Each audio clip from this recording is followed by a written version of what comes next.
Donald ட்ரம்பின் மிரட்டலான எச்சரிக்கைக்கு பிறகு ஊடக பேச்சாளர் அபு உபைதா அவர்கள் வெளியிட்ட மிரட்டலான அறிக்கை. அமெரிக்கா முன்வைத்திருக்கக்கூடிய இன்னும் ஒரு புதிய முன்மொழிவு. சிரியாவின் மேற்கு கடற்கரையோர பிரதேசத்தினை கைப்பற்றியிருக்கக்கூடிய சிரிய மக்களின் புதிய எதிர்ப்பு.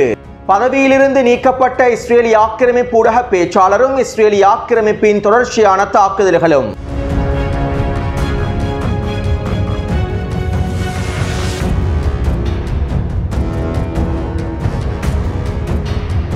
இஸ்ரேலிய ஆக்கிரமிப்பு தெற்கு சிரியாவிலே வேகமாக விரிவாக்கத்தினை அதிகரித்து அடுத்த கட்ட நகர்வுகளையும் தாக்குதல்களையும் மேற்கொண்டு வருகின்றது. இவ்வாறு இஸ்ரேலிய ஆக்கிரமிப்பு ராணுவம் தெற்கு சிரியாவின் குனித்ரா கிராமத்தினூடாகவும் தெற்கு பிரதேசத்தினுடைய தாரா பகுதியினூடாகவும் முன்னேறி கொண்டிருக்கக்கூடிய சூழ்நிலையில் இஸ்ரேலிய ஆக்கிரமிப்பின் முழுமையான ஆதரவை பெற்றிருக்கக்கூடிய ட்ரூஸ் இனத்தவர்களின் இராணுவ குழுக்கள் டமஸ்கஸின் தெற்கு பிரதேசத்திலும் தாரா சுவைதா எல்லை பிரதேசத்திலும் தங்களுடைய விரிவாக்கத்தினை அதிகரித்துக் கொண்டே செல்கின்றார்கள். குறித்த பிரதேசங்களிலே ட்ரூஸ் இனத்தவர்களுடைய இராணுவ குழுக்கள் அதிகளவான சிப்பாய்களையும் நிலைநிறுத்தியுள்ளார்கள். மேலும் குறித்த பிரதேசங்களிலே சோதனை சாவடிகளை ஏற்படுத்தி அவர்களுடைய கட்டுப்பாட்டுக்கு கீழாலும் கொண்டு வந்துள்ளார்கள். அத்தோடு தெற்கு சிரியாவின் குனித்ரா கிராமத்தினூடாகவும் தாரா பிரதேசத்தினூடாகவும் முன்னேறி வரக்கூடிய இஸ்ரேலிய ஆக்கிரமிப்பு ராணுவத்திற்கு எதிராக எஸ்டிஎஸ் பயங்கரவாத படைகள் எந்த விதமான தாக்குதல்களையும் மேற்கொண்டிருக்கவில்லை. இஸ்ரேலிய ஆக்கிரமிப்பு ராணுவத்திற்கு எதிராக நாங்கள் தாக்குதல்களை மேற்கொள்ளப் போவதில்லை, இஸ்ரேலிய ஆக்கிரமிப்போடு உறவுகளையே பலப்படுத்த போகின்றோம் என எஸ்டிஎஸ் பயங்கரவாத படைகள் குறித்த பிரதேசத்திலிருந்து பின்வாங்கியிருந்தார்கள். இஸ்ரேலிய ஆக்கிரமிப்பு ராணுவம் நுழையக்கூடிய அனைத்து பிரதேசங்களிலிருந்தும் எஸ்டிஎஸ் பயங்கரவாதிகள் பின்வாங்கியிருந்தார்கள். அதே நேரம் டமஸ்கஸின் தெற்கு பிரதேசமான ஜர்மனா கிராமத்திலும் தாரா மற்றும் சுவைதா எல்லை பிரதேசங்களிலும் தற்போது ட்ரூஸ் இனத்தவர்களின் இராணுவ குழுக்கள் நிலைநிறுத்தப்பட்டிருப்பதனால் அவர்களுக்கு எதிரான சிறிய தாக்குதல்களை எஸ்டிஎஸ் பயங்கரவாத படைகள் ஆரம்பித்துள்ளார்கள். கடந்த 48 மணித்தியாலங்களுக்குள்ளே எஸ்டிஎஸ் பயங்கரவாத படைகளுக்கும் ட்ரூஸ் இனத்தவர்களின் இராணுவ குழுக்களுக்கும் இடையில்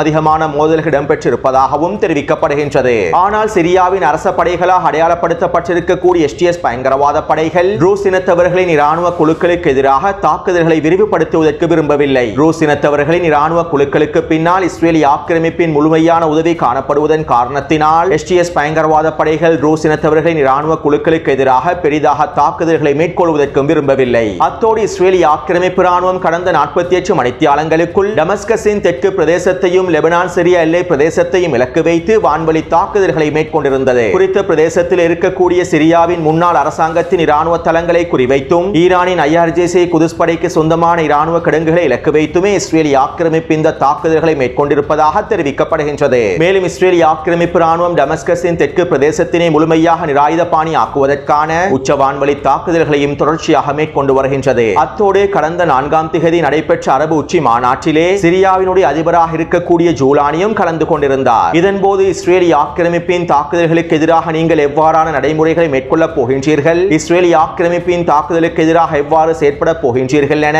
ஊடகவியலாளர்கள் ஜூலானியிடம் கேள்விகளை எழுப்பியிருந்தார்கள். இதன்போது நாங்கள் குறித்த சம்பவங்கள் தொடர்பாக ஊடகங்களிடம் தெரிவிப்பதற்கு இன்னும் எந்தவிதமான முடிவுகளையும் எடுக்கவில்லை என ஜூலானி ஊடகவியலாளர்களின் கேள்விகளுக்கு பதிலை வழங்கிவிட்டு நழுவி சென்றிருந்தார். கடந்த 3 மாதமாக இஸ்ரேலிய ஆக்கிரமிப்பு தெற்கு சிரியா பிரதேசத்திலே தொடர்ச்சியான தாக்குதல்களை மேற்கொண்டு வருகின்றது. இப்படியான நிலைமையில் நாங்கள் இவை தொடர்பாக ஊடகங்களுக்கு கருத்துக்களை வழங்குவதற்கு இன்னும் முடிவு செய்யவில்லை என்று ஜூலானி குறிப்பிட்டிருப்பது ஒரு வேடிக்கையான விடயமாகவே பார்க்கப்படுகின்றது. அடுத்து நேற்று மாலை சுவைதா பிரதேசத்திலே ட்ரூஸ் இனத்தவர்கள் ஆர்ப்பாட்டங்களையும் போராட்டங்களையும் மேற்கொண்டிருந்தார்கள். சிரியாவின் புதிய அரசாங்கத்திற்கு எதிராகவும் எஸ்டிஎஸ் பயங்கரவாத படைகளுக்கு எதிராகவுமே ட்ரூஸ் இனத்தவர்கள் இந்த ஆர்ப்பாட்டங்களையும் போராட்டங்களையும் மேற்கொண்டிருந்தார்கள். இதற்கு பிறகு தெற்கு சிரியாவினை நாங்கள் தான் ஆட்சி செய்வோம், சிரியாவின் புதிய அரசாங்கம் தெற்கு சிரியாவிலிருந்து முழுமையாக வெளியேறிவிட வேண்டும் என ட்ரூஸ் இனத்தவர்கள் கோஷங்களையும் எழுப்பியிருந்தார்கள். அது மட்டுமல்லாமல் ட்ரூஸ் இனத்தவர்கள் சுவைதாவின் மாநகர சபையையும் கைப்பற்றி இருந்தார்கள். மேலும் சுவைதாவின் மாநகர சபையிலே ட்ரூஸ் இனத்தவர்களுடைய கொடியையும் பறக்க வைத்திருந்தார்கள். இதைத் தொடர்ந்து சுவைதாவின் பல பிரதேசங்களில் ட்ரூஸ் இனத்தவர்களுடைய கொடிகளும் இஸ்ரேலிய ஆக்கிரமிப்பு கொடிகளும் பறக்க விடப்பட்டிருந்தன.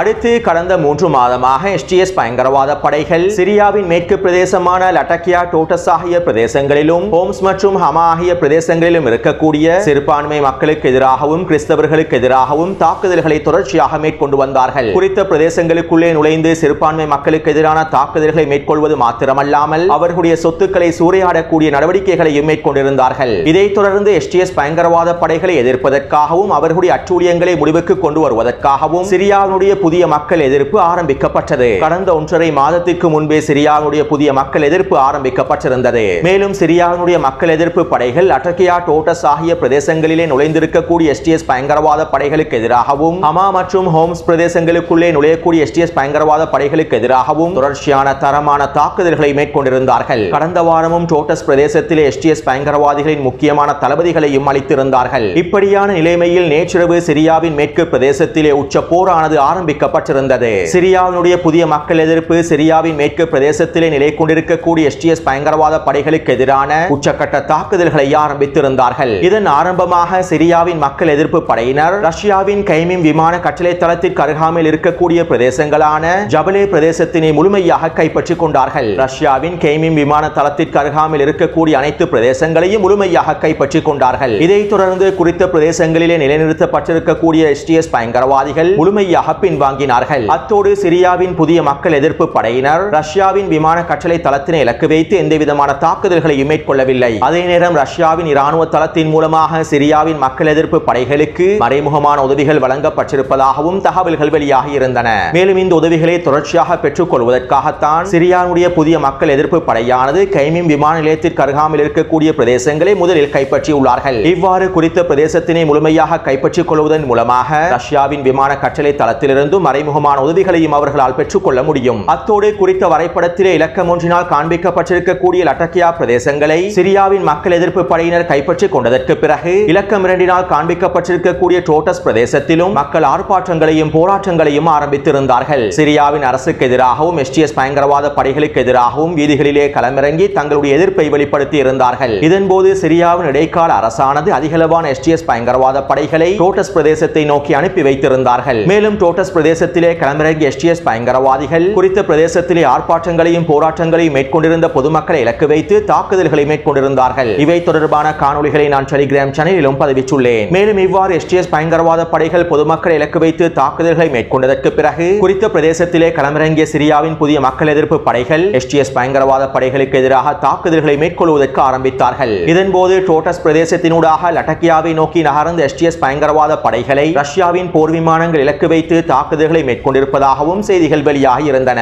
ஆனால் இந்த தகவல்கள் உறுதிப்படுத்தப்படவில்லை. அத்தோடு சிரியாவின் புதிய மக்கள் எதிர்ப்பு படையினர் இலக்கம் 2 குறிப்பிடப்பட்டிருக்கக்கூடிய டோட்டஸ் பிரதேசத்திற்கும் இலக்கம் 3 குறிப்பிடப்பட்டிருக்கக்கூடிய ஹோம்ஸ் பிரதேசத்திற்கும் இடைப்பட்ட பிரதான பாதையை முழுமையாக முற்றுகையிட்டு தாக்குதல்களை ஆரம்பித்தார்கள். குறித்த பிரதேசத்தினூடாக நுழையக்கூடிய எஸ்டிஎஸ் பயங்கரவாத படைகளுடைய தொடரணிகளை இலக்கு வைத்து அதிரடியான துப்பாக்கிச்சூடு தாக்குதல்களையும் ஏவுகணை தாக்குதல்களையும் மேற்கொண்டிருந்தார்கள். இந்த தாக்குதலிலே பல எஸ்டிஎஸ் பயங்கரவாத படைகள் அளிக்கப்பட்டுள்ளார்கள். மேலும் லட்டக்கியா மற்றும் டோட்டஸின் கடற்கரையோர பிரதேசங்கள் அனைத்தையும் சிரியாவின் புதிய மக்கள் எதிர்ப்பு படையினர் முழுமையாக கைப்பற்றிக் கொண்டார்கள். இதன்போதும் பல எஸ்டிஎஸ் பயங்கரவாத படைகள் அளிக்கப்பட்டுள்ளார்கள். மேலும் பல எஸ்டிஎஸ் பயங்கரவாதிகள் கைது செய்யவும் பட்டுள்ளார்கள். இதைத் தொடர்ந்து இலக்கம் 4 குறிப்பிடப்பட்டிருக்கக்கூடிய ஹோம்ஸ் பிரதேசத்திலும் எஸ்டிஎஸ் பயங்கரவாத படைகளுக்கு எதிராக சிரியாவின் மக்கள் எதிர்ப்பு படையினர் தாக்குதல்களை ஆரம்பித்திருந்தார்கள். குறித்த பிரதேசத்தில் இருக்கக்கூடிய பொதுமக்களும் எஸ்டிஎஸ் பயங்கரவாதிகளுக்கு எதிராகவும் சிரியாவின் புதிய அரசாங்கத்திற்கு எதிராகவும் போராட்டங்களையும் மேற்கொண்டிருந்தார்கள். அத்தோடு இன்று நள்ளிரவு வேளையில் சிரியாவின் எதிர்ப்பு படையினர் லட்டக்கியாவின் கடற்கரையோர பிரதேசத்தில் இருக்கக்கூடிய மிக முக்கியமான மூலோபாய பிரதேசமான யூனுஸ் மலைத்தொடர் பிரதேசத்தினை முழுமையாக கைப்பற்றிக் கொண்டார்கள். மேற்கு சிரியாவில் இருக்கக்கூடிய மிக முக்கியமான மூலோபாய பிரதேசமாகவே இந்த யூனுஸ் மலைத்தொடர் காணப்படுகின்றது.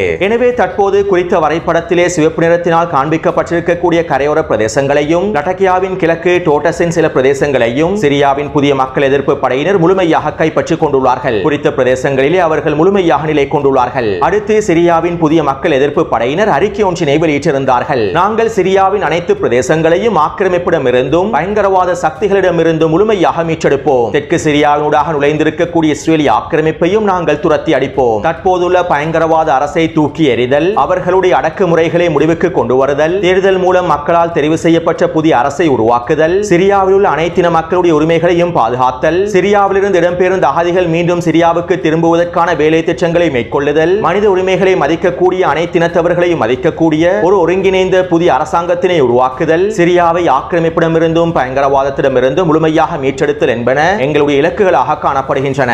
இந்த இலக்குகளை அடைந்து கொள்வதற்காகவே நாங்கள் ஆரம்ப கட்ட தாக்குதல்களை ஆரம்பித்திருக்கின்றோம். மேலும் இந்த இலக்குகள் முழுமையாக அடையப்படும் வரை எங்களுடைய தாக்குதல்களும் மோதல்களும் தொடரும் என குறித்த அறிக்கையிலே தெரிவித்துள்ளார்கள். மேலும் சிரியாவின் புதிய மக்கள் எதிர்ப்பு படைக்கு சிரியாவின் விடுதலைக்கான இராணுவ சபை என்றும் பெயர் வைத்துள்ளார்கள். அடுத்து நேற்றிரவு நடைபெற்ற மோதல்களிலே 100க்கும் அதிகமான STS பயங்கரவாதிகள் கைது செய்யப்பட்டுள்ளார்கள். மேலும் இவர்களை விடுதலை செய்வதற்கு ஈடாக லட்டக்கியா மற்றும் டோட்டஸ் ஆகிய பிரதேசங்களிலிருந்து STS பயங்கரவாதிகள் முழுமையாக வெளியேறிவிட வேண்டும் என சிரியாவின் புதிய மக்கள் எதிர்ப்பு படையினர் நிபந்தனைகளை முன்வைத்துள்ளார்கள். ஆரம்பமாக சிரியாவின் மேற்கு பிரதேசங்களான லட்டக்கியா மற்றும் டோட்டஸ் ஆகிய பிரதேசங்களை கைப்பற்றுவதற்கு திட்டமிட்டுள்ளார்கள். குறித்த பிரதேசங்களை முழுமையாக கைப்பற்றிக் கொள்வதன் மூலமாக அவர்களுடைய பலத்தினையும் அதிகப்படுத்திக் கொள்ளலாம். மேலும் சிரியாவின் மேற்கு பிரதேசத்தினை முழுமையாக சிரியாவின் எதிர்ப்பு படையினர் கைப்பற்றிக் கொள்வார்களாக இருந்தால் குறித்த பிரதேசத்தினூடாக ஹிஸ்புல்லா இராணுவத்திற்கான ஆயுத பரிமாற்றத்தையும் மேற்கொள்ள முடியும். கடந்த 3 மாதமாக ஹிஸ்புல்லா இராணுவத்திற்கான ஆயுத பரிமாற்றத்தினை தடுத்து நிறுத்தும் நோக்கத்தோடு STS பயங்கரவாத படைகள் லெபனான் எல்லை பிரதேசத்திலும் தொடர்ச்சியான தாக்குதல்களை மேற்கொண்டிருந்தார்கள். எனவே இப்படியான நிலைமையில் சிரியாவின் மேற்கு பிரதேசத்தினை சிரியாவின் புதிய எதிர்ப்பு படையினர் முழுமையாக கைப்பற்றிக் கொள்வார்களாக இருந்தால் ஹிஸ்புல்லா இராணுவத்திற்கான ஆயுத பரிமாற்றம் முழுமையாக தொடர்ச்சியாக மேற்கொள்ளப்படும். இது STS பயங்கரவாத படைகளுக்கு மாத்திரமல்ல, இஸ்ரேலிய ஆக்கிரமிப்பு இராணுவத்திற்கும் மிகப்பெரிய சவாலாகவே மாறப்போகின்றது.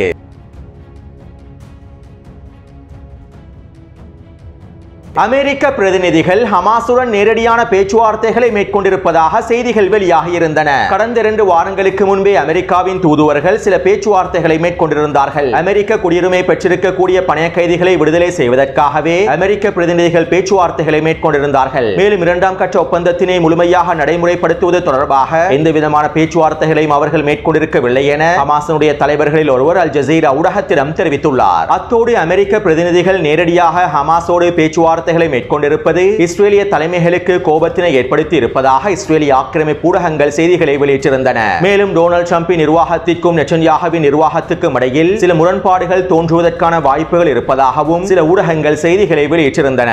ஆனால் உண்மையில் இவை அனைத்தும் திட்டமிடப்பட்ட நாடகங்களாகும். இஸ்ரேலிய ஆக்கிரமிப்பும் அமெரிக்காவும் ஒன்றிணைந்து மேற்கொள்ளக்கூடிய திட்டமிடப்பட்ட நாடகங்களாகும். அத்தோடு இந்த நாடகங்களை தொடர்ந்து நேற்றிரவு அமெரிக்க தரப்பினர் இன்னும் ஒரு புதிய முன்மொழிவு ஒன்றையும் முன்வைத்துள்ளார்கள். அதாவது ஹமாஸிடம் தற்போது உயிரோடு இருக்கக்கூடிய பணைய கைதிகள் 24 பேர் இருக்கின்றார்கள். இவர்களில் 10 பேரை ஹமாஸ் தரப்பினர் ஒரே தடவையில் விடுதலை செய்துவிட வேண்டும். அவ்வாறு ஹமாஸ் தரப்பினர் ஒரே தடவையில் 10 உயிரோடு இருக்கக்கூடிய கைதிகளை விடுதலை செய்தால் காசாவிலே யுத்த நிறுத்தத்தினை நாங்கள் இன்னும் 60 நாட்களுக்கு நீடிக்கின்றோம். மேலும் இந்த 60 நாட்களுக்குள்ளே தேவையான அனைத்து விதமான மனிதாபிமான உதவிகளும் கொண்டு செல்லப்படும். ஆனால் இந்த ஒப்பந்தத்தினை ஏற்றுக்கொண்டால் ஹமாஸ் தரப்பினர் முதல் நாளிலேயே 10 பணைய கைதிகளை விடுதலை செய்துவிட வேண்டும் என அமெரிக்க பிரதிநிதிகள் புதிய ஒப்பந்தம் ஒன்றையும் முன்வைத்துள்ளார்கள். இப்படியான நிலைமையில் ஹமாஸ் தலைவர்களில் ஒருவரான ஹஷேம் கஸ்ஸாம் அல் ஜசீரா ஊடகத்திடம் இவ்வாறு தெரிவித்துள்ளார். போர் நிறுத்த ஒப்பந்தத்தின் எஞ்சியிருக்கக்கூடிய கட்டங்களை செயற்படுத்துவதற்கான முழுமையான அழுத்தத்தை மத்தியஸ்தர்கள் இஸ்ரேலிய ஆக்கிரமிப்புக்கு வழங்க வேண்டும். மேலும் ஆக்கிரமிப்பினால் முன்வைக்கப்படக்கூடிய தற்காலிக யுத்த நிறுத்த ஒப்பந்தங்கள் எதனையும் நாங்கள் ஏற்றுக்கொள்ளப் போவதில்லை. ஏற்கனவே ஆக்கிரமிப்பு கையெழுத்திட்ட ஒப்பந்தத்தினை செயற்படுத்துவதற்கு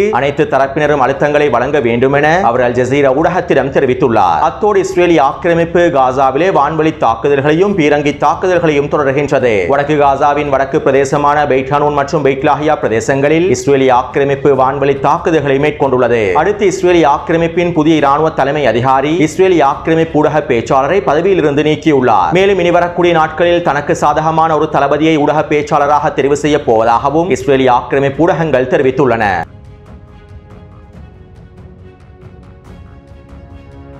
அல் அக்ஸாவும் இந்த புனிதமான நிலமும் முழுமையாக மீட்டெடுக்கப்படும் வரை இஸ்லாமிய தேசம் ஒரு பொழுது முயற்சியை அடையாது. சர்வதேச நாடுகளுக்கிடையே குறிப்பிடத்தக்க இடத்தையும் இஸ்லாமிய தேசம் பெறாது. ஒட்டுமொத்த சர்வதேசத்திலும் இருக்கக்கூடிய 2 பில்லியன் முஸ்லிம் மக்களுடைய கண்களுக்கு முன்னால் எங்களுடைய பலஸ்தீனிய மக்கள் பட்டினியினாலும் இனப்படுகொலைகளுக்கு மத்தியிலும் இடப்பெயர்ச்சியையும் அனுபவித்து வருகின்றார்கள். 2 பில்லியன் முஸ்லிம் மக்களுடைய கண்களுக்கு முன்னால் எங்களுடைய பலஸ்தீனிய மக்கள் கொடூரங்களை அனுபவித்து வருகின்றார்கள். எங்களுடைய சகோதரர்களான மத்தியஸ்தர்கள் செய்த கடமைக்கு மரியாதை செலுத்தும் நோக்கத்தோடு நாங்கள் இந்த ஒப்பந்தத்தினை முழுமையாக கடைபிடிக்கின்றோம். ஆனால் ஆக்கிரமிப்பு எதிரி இந்த ஒப்பந்தத்தினை கடைபிடிக்கவில்லை. இந்த ஒப்பந்தத்தினை மதிக்கவும் இல்லை. எங்களுடைய மக்களுக்கு எதிரான ஆக்கிரமிப்பின் அமெரிக்க அட்டையை பாதுகாத்துக் கொள்வதற்காகவே எதிரியினுடைய தலைமை இந்த ஒப்பந்தத்தினை சீர்குலைப்பதற்கு முயற்சி செய்கின்றது. எதிரி யுத்த களத்திலே அடைந்து கொள்ள முடியாத இலக்குகளை மிரட்டல்களின் மூலமாகவும் எச்சரிக்கைகளின் மூலமாகவும் ஏமாற்றுதல்களின் மூலமாகவும் ஒரு பொழுதும் அடைந்து கொள்ளாது. எதிரியினுடைய யுத்த அச்சுறுத்தல்களும் மிரட்டல்களும் தோல்வியை கொண்டு வருமே தவிர வேறொன்றையும் அவர்களுக்கு கொண்டு வராது. மேலும் இந்த அச்சுறுத்தல்கள் மூலமாகவும் மிரட்டல்கள் அச்சுறுத்தல்கள் மூலமாகவும் காசாவிலே மீண்டும் போரை ஆரம்பிப்பதன் மூலமாகவும் அவர்களுடைய கைதிகளையும் அவர்களால் முழுமையாக மீட்டெடுக்கவே முடியாது. தற்போது இருக்கக்கூடிய சூழ்நிலையில் மிகவும் இலகுவானதாகவும் குறுகியதாகவும் இருக்கக்கூடிய பாதையானது இந்த ஒப்பந்தத்தின் அனைத்து கட்டங்களையும் செயற்படுத்துவதற்காக ஆக்கிரமிப்புக்கு அழுத்தத்தினை முழுமையாக வழங்குவதாகும். அதே நேரம் எதிரியினுடைய அச்சுறுத்தல்களும் மிரட்டல்களும் பலவீனம் மற்றும் அவமானத்தின் அறிகுறிகளாகும். நாங்கள் தற்போதும் தயார் நிலையிலேயே இருக்கின்றோம். எந்த ஒரு சந்தர்ப்பத்திற்கும் நாங்கள் தயாராகவே இருக்கின்றோம். காசாவிலே மீண்டும் போரை எதிரி ஆரம்பித்தால் எதிரியிடம் எஞ்சிருக்கக்கூடிய கர்வத்தையும் நாங்கள் முழுமையாக அழித்து விடுவோம். எந்த ஒரு எதிர்கால மோதலுக்கும் நாங்கள் தயாராகவே இருக்கின்றோம். நீங்கள் காசாவிலே மீண்டும் களமிறங்கினாலும் உங்களுடைய பணைய கைதிகளை பெற்றுக்கொள்ளவே முடியாது. எந்த ஒரு மிகப்பெரிய மோதல் ஏற்பட்டாலும் ஆக்கிரமிப்பு எதிரிக்கு காயத்தினை ஏற்படுத்துவதற்கும் நாங்கள் மிகப்பெரிய எதிர்ப்பை கொண்டிருக்கின்றோம் என ஊடக பேச்சாளர் அபு உபைத் அவர்கள் தெரிவித்துள்ளார். எனவே இந்த காணொளி தொடர்பான கருத்துக்களை பதிவிடுங்கள். தொடர்ந்து என்னுடன் இணைந்திருங்கள். நன்றி, வணக்கம்.